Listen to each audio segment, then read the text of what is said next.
J'appelle la communication suivante qui doit être en visio. Est-ce que le professeur Nguyen Tran est... Ah ben voilà, très bien. Oui, je Merci. suis là. Merci beaucoup. Donc, sur utilisation du gros animal dans les écoles de chirurgie. Je sais que votre emploi du temps est compliqué aujourd'hui et je vous remercie de vous être branché au bon moment. Merci beaucoup, professeur. Merci, les membres de l'Académie de médecine de m'avoir invité pour parler un petit peu plutôt, je dirais plutôt de la situation actuelle en formation d'excellence chirurgicale, notamment vers l'usage des simulateurs et ensuite nous aborderons effectivement la question importante de l'usage des gros animaux. Et je remercie également l'intervention précédente de mon ami Jean-Philippe Billet, parce que nous avons également une grande collaboration avec le monde vétérinaire et je vous en dirai plus un petit peu vers la fin de ma présentation. Alors permettez-moi Sélectionneur donc partagé. voilà. Et maintenant, vous pouvez monter en place. Est-ce que vous voyez ma présentation? Très bien. 15 minutes, hein, monsieur Très Nguyen. bien, très bien, très bien. Euh, donc, euh, cher honorable académicien, tout d'abord, je me permets donc de repréciser un petit peu le contexte dans lequel la chirurgie et l'entraînement de chirurgie traversent actuellement, et vous le savez certainement beaucoup mieux que moi, le concept qu'on avait mis en place, jamais la première fois sur le patient. Et on en discutera vers la fin quand on abordera cette relation translationnelle avec nos collègues vétérinaires sur cette notion jamais la première fois sur le patient. Donc, vous savez que cette hétérogénéité de formation et puis surtout, nous traversons tous actuellement un formidable développement technique, technologique qui change sans cesse à la fois pour les dispositifs de soins, mais aussi des dispositifs numériques de formation. Tout cela avait, je dirais, impulsé dans les années 2010, et j'en étais dans le premier groupe, à adopter, à l'école de chirurgie ici à Nancy, adopter la solution de la simulation qui était recommandée, bien entendu, par la HAS, permettant donc de réfléchir ensemble comment mieux former nos jeunes internes ou professionnels en dehors de l'entraînement direct sur nos patients.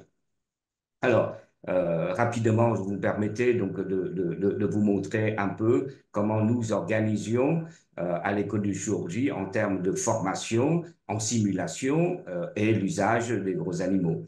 Alors, nous avons trois étapes de formation. La première étape, théorie, dont nous mettons en place énormément des liens, des blocs opératoires, de live en 2D, en 3D, permettant donc aux novices de pouvoir faire ce qu'on devait faire en premier dans n'importe quelle acquisition de compétences, c'est-à-dire l'observation. Donc, ils observent eh bien à l'école de chirurgie, ils observent des blocs opératoires en live et ils peuvent discuter ensemble ou avec un formateur en 2D, en 3D notamment. Ça, c'est très, très bien dans le cadre de la chirurgie robotique et j'y reviendrai tout à l'heure. Et puis ensuite, il vient à l'école. À partir de là, ils ont un programme selon les spécialités, des programmes de formation sur les simulateurs. Alors, les simulateurs, pour nous, si vous vous permettez, pour nous, tout ce qui est en dehors du vrai patient, c'est des simulateurs. Alors, nous, on a des simulateurs numériques, avec des patients numériques. On a des simulateurs à partir donc des organes reprogrammés par impression 3D. On a des modèles animaux, et j'en reviendrai après. Et puis ensuite, on a donc le cadavre, qui est le simulateur également d'excellence. Alors, euh, à partir donc de cet entraînement, de ce curriculum qu'ils vont pouvoir remplir pendant leurs années d'entraînement chez nous, ensuite, chaque année, on offre la possibilité, selon les spécialités, des pratiques véritablement dans nos blocs opératoires. Donc, on a 6 blocs opératoires très bien équipés, permettant donc d'entraîner soit sur des cadavres, soit sur des modèles de gros animaux.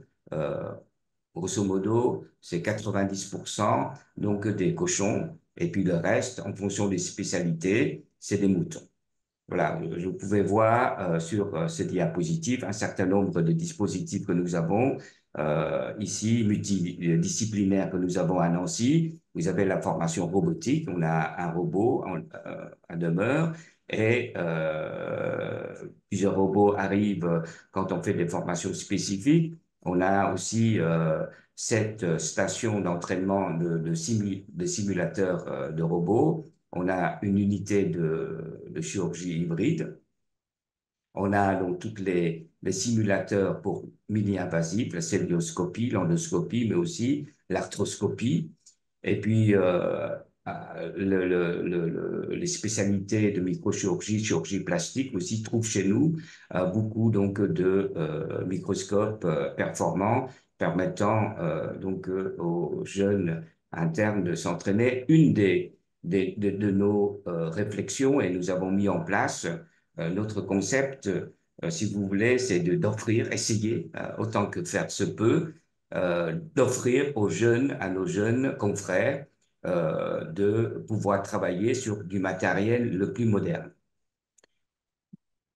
Ensuite, donc, l'école de chirurgie, on se veut et on se doit réfléchir sur les méthodologies donc d'entraînement. Est-ce que les nouveaux types de simulateurs, que ce soit sur des cadavres, que ce soit sur des animaux, etc., est-ce que c'est des meilleures, je dirais, stratégies pédagogiques possibles? Donc, on fait beaucoup de recherches pédagogiques permettant, par exemple, ici, de montrer en chirurgie robotique, par exemple, que l'entraînement par les simulateurs, ça c'est très important parce que souvent, si vous voulez, les gens pensent que les simulateurs numériques, c'est un bon, très bon accompagnant, enfin, un très bon compagnonnage. Pour ça, oui, mais cependant, nous avons démontré que si on n'a pas un système de briefing, débriefing constant avec un formateur, la courbe d'apprentissage est beaucoup moins importante. Nous avons, par exemple, là je rejoins qu'avait annoncé également mon ami Jean-Philippe Billet tout à l'heure.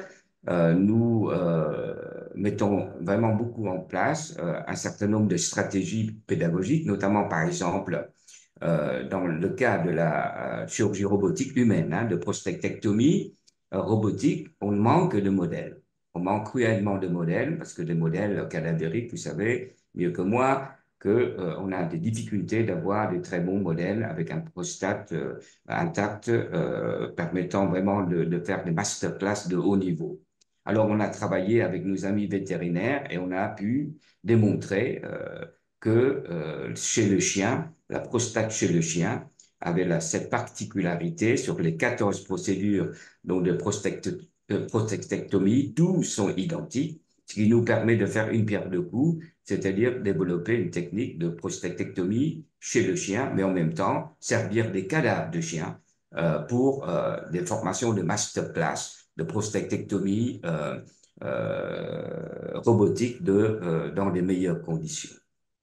Nous avons par exemple ici donc fait beaucoup également donc des modèles, vous voyez, des modèles de cœur perfusé permettant aux chirurgiens cardiaques ou vasculaires de pouvoir travailler ensemble. On a des simulateurs donc de toutes les procédures endocathétaires de façon générale, permettant donc aux jeunes internes de s'entraîner sans risque. On l'a déjà fait également de publications de haut niveau pour montrer l'efficacité conjointe de ces systèmes d'entraînement.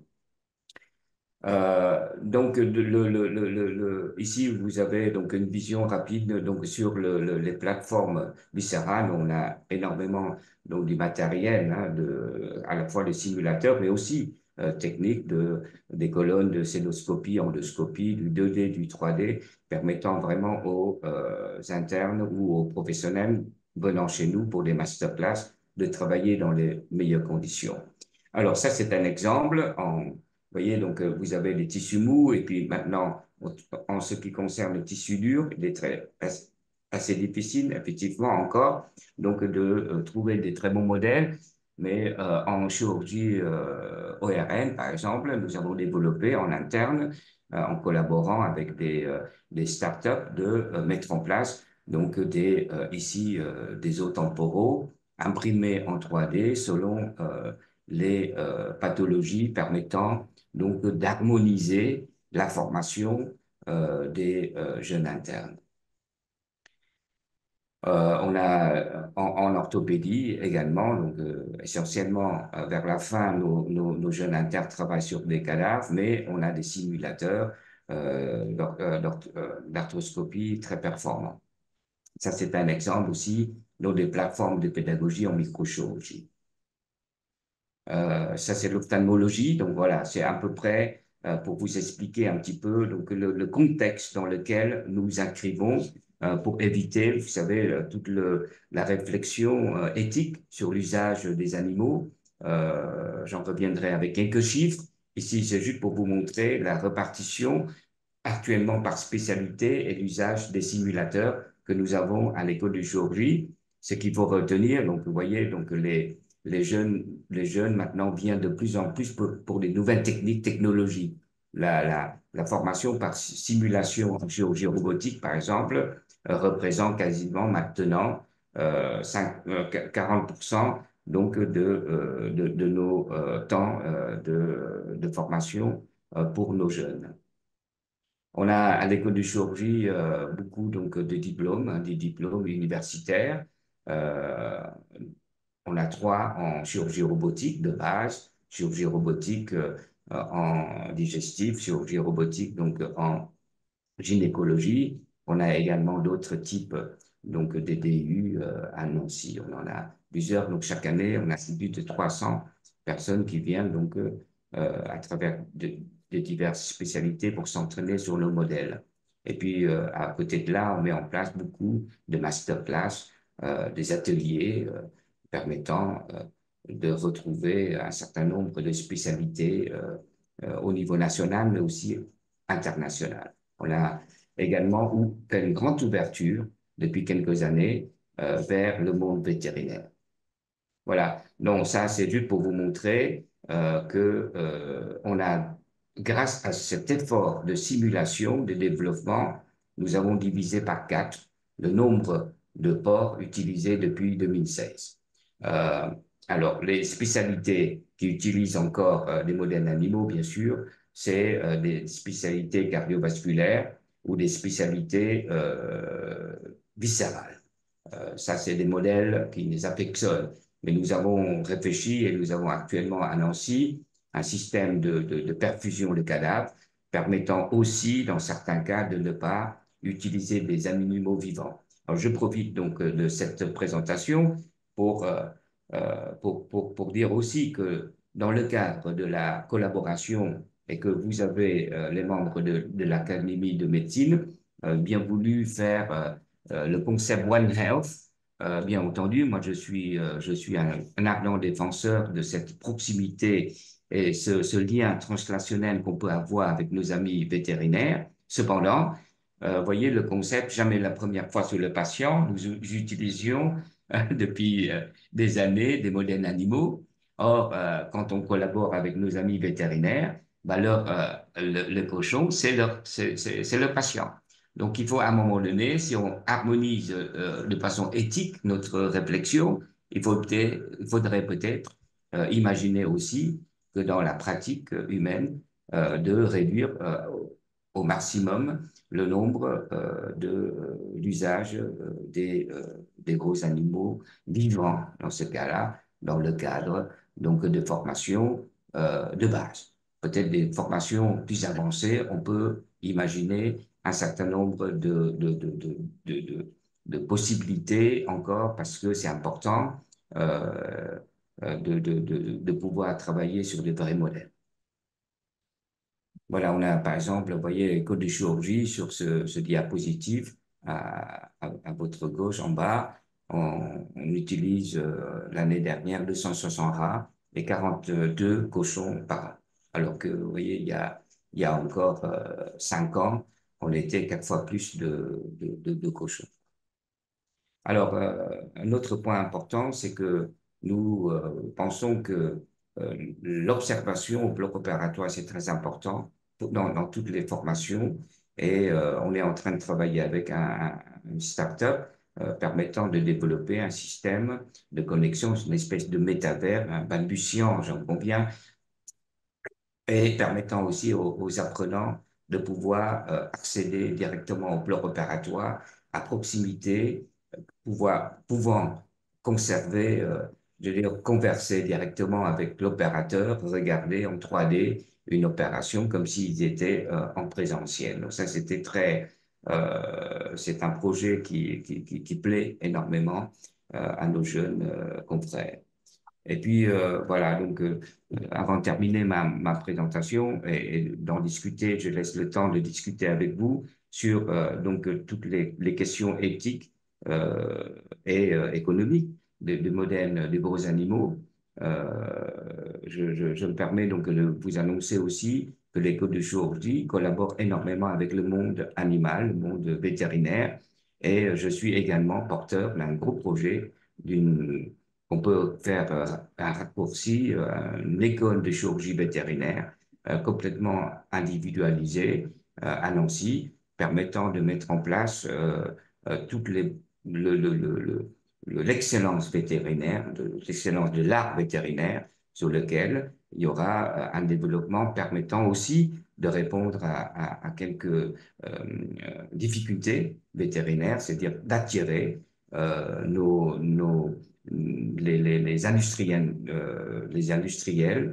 pour qu'ils puissent réfléchir avec nous pour développer des nouveaux outils, des nouvelles techniques, technologies au profit des patients animaux. Voilà, donc ça c'est le projet qu'on a sur l'école ici à Nancy qui va avoir lieu l'année prochaine.